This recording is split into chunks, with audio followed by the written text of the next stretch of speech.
오늘은 이 팔복의, 그러니까 산상순의 두 번째 말씀으로 애통하는 자라는 제목으로 팔복의 두 번째 순서를 좀 나누려 합니다. 우리가 저번 주에는 심령이 가난한 자로 이 산상순의 팔복 말씀을 시작했는데, 이제 심령이 가난하다는 것은 말 그대로 물리적 가난함이 아니라 우리 영적 가난함을 말합니다.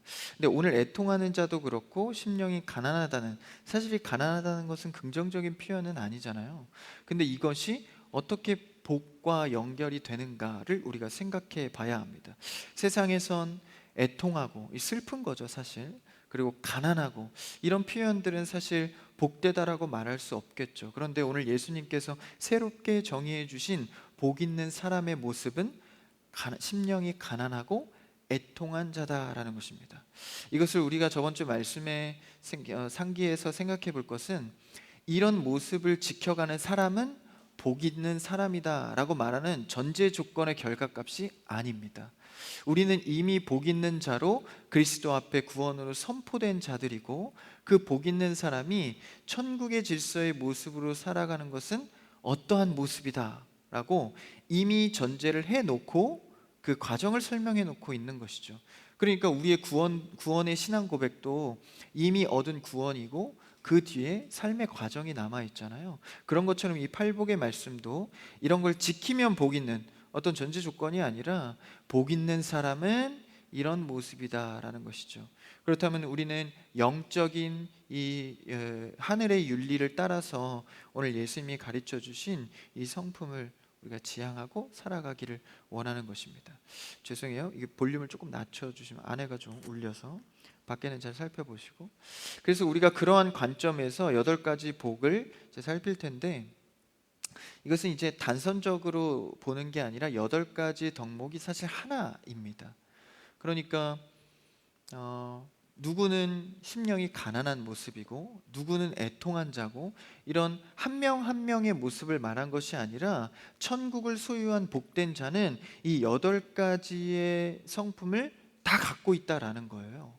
그러니까 이 8가지 성품의 모습으로 우린 살아가는 동안 만들어져 가는 것입니다. 그러니까 우리가 어느 하나만 취하는 것이 아니라 이 팔복의 말씀, 긍휼히 여기고 온유한 모습은 천국을 소유한 자들의 모습이다라는 것이죠. 그럴 때 이 이어지는 이 성품의 모습이 보이는데, 첫 번째는 이제 심령이 가난하다는 것, 마음이 비천해진 상태죠. 누구의 도움을 받지 않고는 살아갈 수 없는 상태. 그때서야 비로소 우리가 겸손해질 수 있잖아요. 내 자신이 무력함을 느낄 때, 그래서 아무것도 없는, 그래서 누군가를 의지해야겠다는 것을 발견한 순간 우리의 심령이 가난해지는 것이죠. 그때 우리에게 나타나는 그 순서가 바로 애통입니다. 그러니까 이 애통은 감정적 슬픔이 아니에요. 어떤 사건이나 상황 때문에 내가 슬퍼하는 마음을 갖게 됐다, 복된 자야, 이것이 아니라 심령이 가난해졌을 때 내 마음에 들어오는 애통입니다. 그래서 이렇게 연결고리를 갖고 있는 천국 백성의 복인데, 그래서 심령이 가난한데 애통하지 않는 것, 이것은 말이 안 되는 거예요. 심령이 가난한 자는 누구나 애통의 길을 가게 된다라는 것이죠. 그래서 심령이 가난한 자의 정서적인 반응이 바로 애통인데, 애통하다는 이 표현도 앞서 말씀드렸다시피 이 복과 대치되는 표현이죠. 그럼 이 슬픔과 복이 어떻게 연결되는가 오늘 말씀을 통해 보기를 원하는데, 진정한 애통을 우리가 한번 생각해 봐야 돼요. 애통, 슬퍼하는 마음인데, 사실 오늘 말씀에서 예수님께서 말씀하시고자 하는 이 슬픔은 성경적 애통입니다. 그러니까 감정적으로 어떤 감정에 기초한 슬픔, 애통이 아니라, 물론 이제 우리의 삶에 감정은 필요한 부분이죠. 그리고 뗄 수 없는 부분입니다. 그런데 우리 신앙과 영적 기초를 이 감정에 기대기 시작하면 매우 위험한 신앙으로 치우칠 수 있습니다. 우리는 늘 객관적이고 진리에 기초한 애통이 되어야 합니다. 그래서 이 감정의 애통은요, 늘 이렇게 나를 속입니다. 그래서 여러분, 기도하다가 괜히 좀 힘들면 기도하다 눈물이 자꾸 나잖아요. 근데 여러분, 그냥 힘들어서 기도하다 나는 눈물에 속으시면 안 됩니다. 눈물 펑펑 쏟으면 여러분 마음이 어떻죠? 좀 속이 시원하잖아요. 눈물 한번 흘리고 나면 좀 시원하거든요. 근데 그 감정, 느낌을 내가 애통해서 하나님께 뭔가 은혜 받은 것처럼 착각하시면 안 됩니다. 그것이 바로 성경의 애통이 아닌 감정적 애통인 것이죠. 그래서 오늘 예수님께서 말한 진정한 애통이 무엇인가, 우리는 성경의 인물들을 통해서 오늘 그 애통의 장면을 좀 볼 텐데, 그럼 가짜 애통은 어떤 것이 있을까요? 앞서 말한 그런 감정적 애통이 있을 수 있고, 이 종교적 행위에서 많이 이런 잘못된 애통이 나타나는데, 자신의 의를 위한 애통도 있습니다. 그리고 위선적인 애통도 있죠. 상대를 의식하는, 그리고 또 상대의 연민을 불러일으키고 싶은, 그것을 바라는, 결국 자신의 유익을 위한 애통도 있습니다. 그러나 오늘 말씀에서 말하는 복된 애통은 그런 애통이 아니죠. 성경적 애통하는 자에게 뭐가 임합니까? 예수 그리스도의 위로를 받는다라고 오늘 말씀에 알려주시죠. 그러니까 우리가 하나님께서 주시는 위로를 받으려면 진짜 성경적 애통이 내 삶에 있어야 한다라는 것입니다. 여러분은 얼마나 주 앞에 애통하는 시간을 갖고 계십니까? 그 뒤에 결과값이 위로가 우리에게 임한다고 하는데, 이제 이번 경건훈련 주제가 위로잖아요. 그래서 오늘 말씀이 매우 깊은 연관을 갖고 있습니다. 그래서 이번 경건훈련의 어떤 인트로 같은 느낌을 열 수 있을 것 같은데요. 그래서 이 애통은, 성경적 애통은요, 바로 자기 자신의, 그러니까 자기 자신을 솔직하게 하나님 앞에 비춰봤을 때 나오는 애통입니다.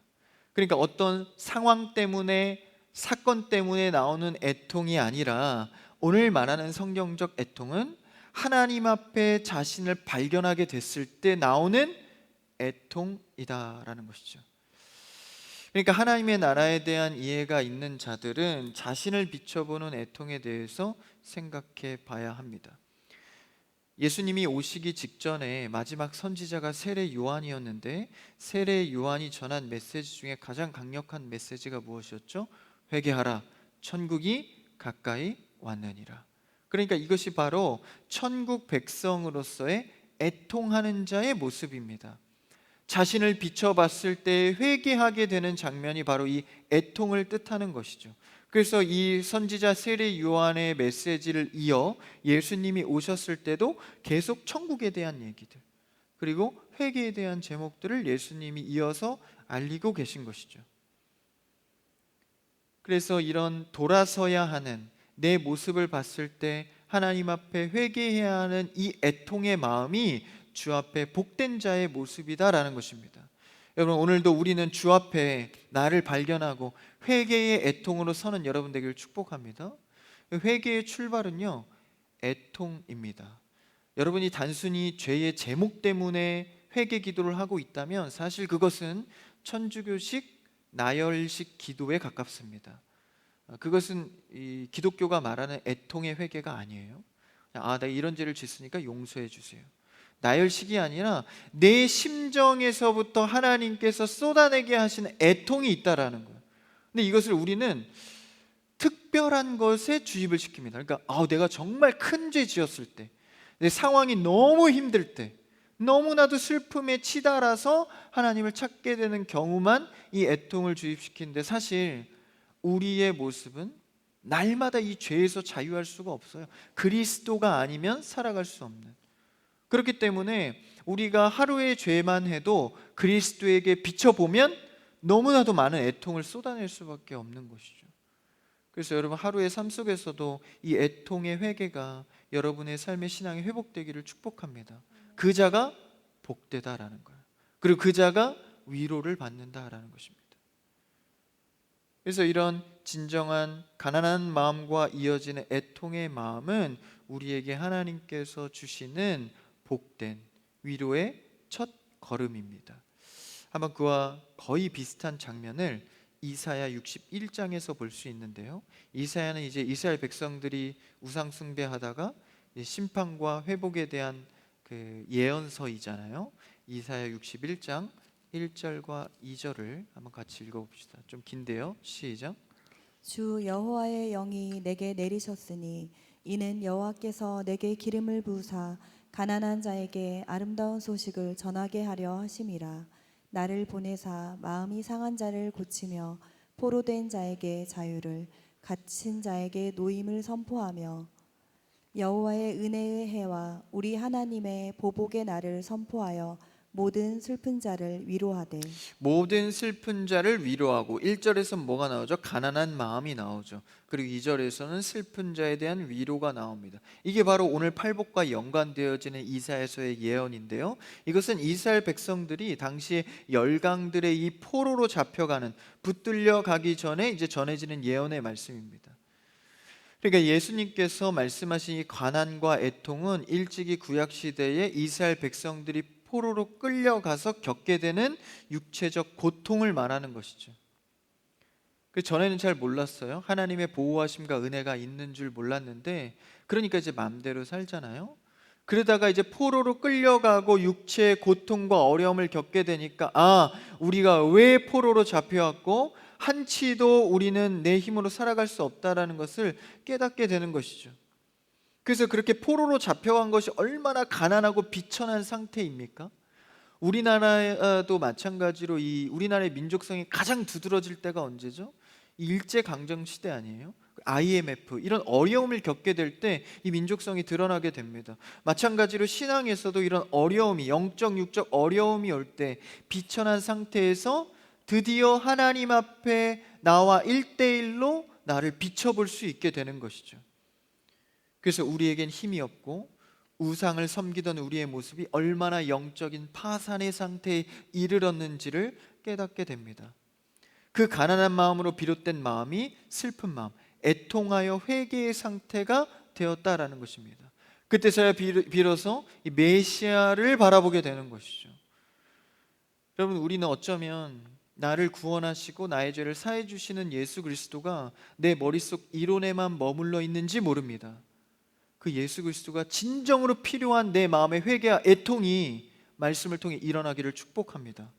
그래서 이스라엘 백성들이 회복하여 돌아오게 되죠. 이것도 큰 위로인데, 나아가서 이제 진짜 위로를 받게 되는 거예요. 진짜 위로는 무엇일까요? 물론 이제 두 가지 위로가 있습니다. 첫 번째는 물리적으로 일이 해결되는 위로입니다. 하나님은요, 이 물리적으로 해결되는 이 위로를 결코 놓치지 않으십니다. 그러니까 우리가 흔히 좀 위로하여 준다 그러면 마음이 좀 따뜻해지고 편해진다라는 이미지를 생각하는데, 사실 하나님의 위로는요 두 가지 방향이 있습니다. 한 가지는 실제적 위로, 물리적 위로입니다. 하나님의 아들 예수 그리스도가 우리를 위로한다 하지만 이 땅 가운데 오시지 않았으면 우리와 공감하실 수 없으시죠. 실제적인 말씀이 육신이 되어 이 땅 가운데 오신 실제적 위로입니다. 그래서 어떤 종교는 그냥 마음의 수양으로 편해지고 마음의 평안을 누리고, 여러분, 이 기독교의 고백은요 그것을 넘어 실제 일하시는 그리스도의 위로가 있습니다. 이게 우리의 고백이거든요. 그래서 이스라엘도 실제 이제 그 애통을 통하여서 이제 예루살렘으로 복귀하게 되죠. 그리고 그 기도가 예루살렘 성전을 재건하는 데에 밑거름이 됩니다. 그래서 그들의 통곡과 애통은 결코 헛된 것이 아니라 실제적 위로를 받게 되죠. 그 다음 두 번째 위로는 무엇입니까? 이 두 번째 위로가 더 중요한데, 사실 애통이 실제적으로 해결되었다고 해도 여러분, 우리 인생을 잘 알잖아요. 좀만 지나면 또 다른 애통의 제목이 또 나옵니다. 그러면은 사실 앞에의 위로의 제목으로 해결할 수가 없잖아요. 그래서 우리는 두 번째, 같이 공존해야 될 위로가 바로 하나님께서 우리와 늘 함께 하신다는 위로입니다. 그래서 하나님께서요 우리에게 어떤 일을 해결해 주시고 도와주시면 뭘 깨닫게 되죠? 일 해결된 것도, 응답된 것도 감사하지만 오늘도 여전히 이 애통 속에서도 하나님이 나와 함께 하시는구나, 이것을 깨닫게 되거든요. 그러니까 이게 더 중요한 두 번째 위로입니다.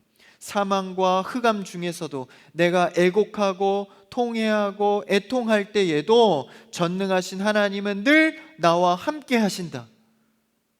이게 우리에게 큰 위로가 되는 거죠. 이 아기들이요 처음에는 잘 인지를 못하다가 몇 개월 지나고 1년, 2년 지나면 이제 인지 능력이 발달을 하게 된대요. 그래서 엄마 아빠랑 이제 떨어지면 엄마 아빠가 없으면 무조건 슬퍼했는데 이제 인지 능력이 생기면 엄마 아빠가 떨어져도 이따가 저녁 되면 나를 데리러 오겠구나, 이런 인지가 생긴대요. 그래서 전보다는 덜 슬퍼한다는 거죠. 엄마 아빠가 시간이 되면 나를 데리러 오겠구나, 이런 게 인지가 된다라는 거예요. 마찬가지입니다. 우리의 신앙도 이 두 번째 위로는 내가 지금 슬픔 가운데 있지만 보여지지 않아도, 만져지지 않아도, 오늘 찬양에도 고백했죠. 하나님이 나와 늘 동행하시니 내가 두렵지 않고 이 애통 가운데 주의 위로를 보리라, 이런 확신과 믿음을 갖게 되는 것이죠. 이게 바로 두 번째 위로입니다. 근데 이 두 번째 위로는요, 경험하지 않으면 믿을 수가 없어요. 왜냐하면 우리도 경험을 해야 다음에도 하나님이 함께 하시겠구나, 이게 우리의 한계잖아요. 물론 이제 은혜 충만한 사람은 별로 경험이 없어도 무조건 믿음 이렇게 가겠지만, 사실 대부분의 분들은 그렇지 못합니다. 저도 마찬가지고요. 그래서 우리는 첫 번째 위로, 실제적 위로도 필요하지만 두 번째, 함께 해주신다는 이 위로가 우리에겐 더 큰, 하나님 앞에 큰 위로가 되는 것이죠. 그래서 이번 경건훈련 주제가 위로잖아요. 이 두 가지 위로의 내용을 다 품고 있는 겁니다. 그래서 이 포스터를 자세히 보신 분들은 뒤에 이게 헬라어가 써 있어요. 잘 보시면, 그래서 파라클레시스라고 써 있는데 그게 바로 함께 머물다라, 함께 한다라는 위로입니다. 그래서 어떤 어려운 일을 만나든 혼자일 때 가장 힘들잖아요. 그래서 저도 웬만하면 청년들하고 봉사할 때 어떤 그룹은 이것 좀 해줘, 아니면 이것 좀 하면 좋을 것 같아 하지만 웬만하면 저도 같이 하려고 노력을 많이 하거든요. 근데 함께 한다는 것에 더 큰 힘과 위로가 있는 것이죠. 그리고 이 파라클레시스는요, 어떤 단어와 또 교집합이 되냐면 보혜사, 성령과 교집합이 됩니다. 함께 하면서 성령이 도우시는 것, 이것을 말하고 있는 것이죠. 그 의미까지 나아갈 때 진정한 하나님께서 주시는, 오늘 말씀에, 오늘 본문에 애통한 자가 위로를 얻는다는 그 완성의 위로를 받게 되는 것이죠. 여러분, 우리는 감정적 애통이 아니라 오늘 말씀에서 말하고 있는 하나님의 진리에 기초한, 하나님 앞에 나의 죄를 발견한 진정한 심정의 애통이 있기를 축복합니다. 그것이 우리가 주님 앞에 위로를 받게 되는 첫 걸음인 거예요. 그래서 성경은 계속해서 지금 구약을 통해서 이야기한 이 애통을 통한 위로, 그래서 이 나의 죄로 인한 어려움, 이런 애통을 통해서 그리스도를 만나고 바라게 되는 것이죠. 그래서 결국 우리는 구할 것이 무엇입니까? 하나님, 나를 불쌍히 여겨주시고 나를 이 수렁에서 건져주시사 하나님의 생명의 삶을 살게 인도하옵소서, 이 애통의 기도를 드리는 것이죠. 그럼 오늘 짧은 시간이지만 우리가 인물들, 성경의 인물들을 잠깐 살펴보기 원하는데, 성경에 이런 애통의 주제가 되는 인물들이 굉장히 많습니다. 몇 가지 인물을 소개할 텐데, 야곱이 그 애통의 인물 중에 한 명입니다. 야곱은 아들 요셉을 그렇게 귀하게 채색 옷도 입히고 귀하게 하는 형들로 인해서 팔려갔잖아요. 근데 야곱은요, 요셉이 팔려간 줄 안 게 아니라 죽은 줄로 알았습니다. 그때의 애통이라는 단어를 쓰거든요. 그러니까 부모가 자식을 잃었을 때, 자식이 죽었을 때의 그 슬픔, 그것을 오늘 같은 애통이라고 표현하고 있는데, 참 애통의 장면이죠. 물론 자녀가 부모를 잃을 때도 애통한 마음이 있지만 그 반대가 더 큰 애통인 것 같아요. 사실 자연의 섭리상 나이가 들면서 부모를 여의게 되지 않습니까? 근데 이제 자녀를 먼저 잃는다는 애통은 참 소위 상상하기도 힘든 애통이라고 보여집니다. 야곱이 겪은 애통이 바로 그 애통이죠. 그리고 또 한 가지 애통은 이 복음적 애통인데, 다윗의 애통입니다. 다윗은 우리가 잘 알다시피 가장 부강할 때 가장 극심한 큰 죄를 지었죠. 그래서 성전 위에 올라가서 자신의 업적을 두루 보니까 참 대단하다고 스스로 생각한 거예요. 근데 보니까 이게 몸을 씻고 있는, 샤워하고 있는 여인을 봤는데 남편이 있는 여인이었습니다. 이 우리 아내 바세바였는데, 그 여인을 보고 이제 저열한 방법으로 남편을 죽음에 내몰고 그 여인을 취하게 되죠. 그래서 가진 것도 많은 다윗이 그런 여인 한 명을 위해서 아주 저열한 방법을 택해서 이 여인을 취합니다. 그때 나단 선지자가 다윗을 찾아와서 그 범죄를 드러내기 위해서 한 이야기를 꺼냅니다. 마을에 한 부자가 있는데 양떼가 너무 많아서 재산이 많았는데 손님이 찾아온 거예요. 근데 그 손님이 찾아와서 대접을 해야 되는데 자신의 것을 대접한 것이 아니라 한 가난한 농부의 양 한 마리만 자식처럼 키우는 농부의 양을 가져다가 그 양으로 손님을 대접한 겁니다. 이 일을 어떻게 해야 되겠습니까? 나단 선지자가 묻죠. 다윗이 말합니다. 진심으로 내가 말하노니 이스라엘에 그런 사람이 있다면 마땅히 죽여야 한다. 그래서 나단 선지자가 대답하죠. 그게 바로 당신입니다. 그때 다윗이 아무 소리도 하지 않고 그 자리에서 무너집니다. 그래서 시편의 고백처럼 침상을 띄우며 회개를 하게 되죠. 그게 바로 애통입니다. 자신을, 선지자 하나님의 말씀 앞에 자신을 비춰봤을 때 철저한 죄인이라는 것을 심정적으로 통감하게 된 것이죠. 그때 하나님 앞에 한마디도 하지 못하고 엎드려져 애통으로 기도하게 된 장면입니다. 그래서 자신의 절망적인 모습을 마주하게 돼서 심령이 가난해지고 애통한 마음으로 기도하게 되는 것이죠. 그래서 눈물로 침상을 적실 정도로, 여러분에게 이런 애통이 있습니까? 무엇 때문에 애통하고 계십니까? 내가 잘되고 못된 것으로만 애통하고 계십니까? 아니면 하나님의 관계 속에서 나를 발견했을 때 참을 수 없는 심정의 애통을 날마다 주 앞에 드리고 계십니까? 자신을 향한 애통의 그 끝에는 진리를 통해 다다르는 것이 여지없는 죄인이라는 것을 발견할 뿐입니다. 그래서 그 끝은 중보자의 필요가 절실하다는 것을 느끼게 되는 것이죠. 여러분, 신앙생활하면서 정말 진심으로 예수 그리스도가 절실히 필요하십니까? 혹시 여러분의 기도 제목을 이루기 위해 주님을 찾고 있지는 않습니까? 여러분, 우리는 주 앞에 내가 죄인이라는 사실을 철저하게 발견하여 내 마음의 통감으로 주님 만나게 되는 역사 있기를 축복합니다. 그래서 하나님은 이런 진실한 태도의 관계를 원하십니다. 그래서 이 애통하는 자는 이 관계 속에서 참 진실함을 많이 느끼잖아요. 그래서 자매들의 무기가 뭐죠? 눈물이라고 하지 않습니까? 요새는 형제들도 눈물을 많이 흘려요. 저도 요새 눈물이 많아요. 자꾸 이게 슬픈 걸 보면 눈물이 자꾸 나. 강아지만 봐도 자꾸 슬퍼요. 왜 이런 얘기를 했죠? 이 애통하는 자는요, 이 그 애통함 속에서 관계의 진실성을 발견합니다. 하나님과의 관계 속에서도 늘 그냥 읊조리듯이 그냥 기도하고 지식적으로 주님을 알고, 이것이 아니라 심정의 애통함으로 주님을 만나게 되는 것이죠. 왜요? 우리는 죄인이기 때문에. 우리는 죄인이기 때문에 나를 구원하시기 위한 그 하나님 앞에서 우리의 모습은 애통할 수밖에 없는 겁니다.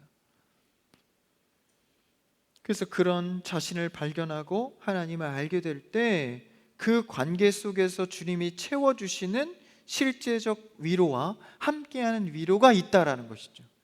그래서요, 이 진실로 관계가 좋은 사람과 있을 때도 이 위로가 됩니다. 그렇죠? 이 관계가 좋은 사람하고 있을 때 얼마나 큰 위로가 돼요? 사람의 관계도 그러할진데 나에게 큰 위로자가 되시는 그 주님이 나와의 관계 속에 위로자로 계신다면 이 얼마나 우리에게 큰 힘입니까? 그래서 우리는 그분으로 인하여 죄로부터 자유할 수 있고 돌아설 수 있고 중보자를 통해 위로받을 수 있습니다. 여러분, 애통이 전제되지 않은 생명과 부흥은 없습니다. 어느 교회도 부흥 이전에 애통이 있었고 하나님의 은혜를 받기 전에 누구나 이 애통의 길을 걸어갔습니다. 한 사람만 더 소개할까요? 이번 여름 성경학교 때도 주제였던 인물인데 바로 베드로입니다. 베드로는 우리가 잘 아는 장면이 있죠. 예수님이 실제적으로 군사들에게 잡혀갈 때 다른 제자들은 다 도망갔지만 그래도 이 베드로는 예수님을 쫓아갑니다.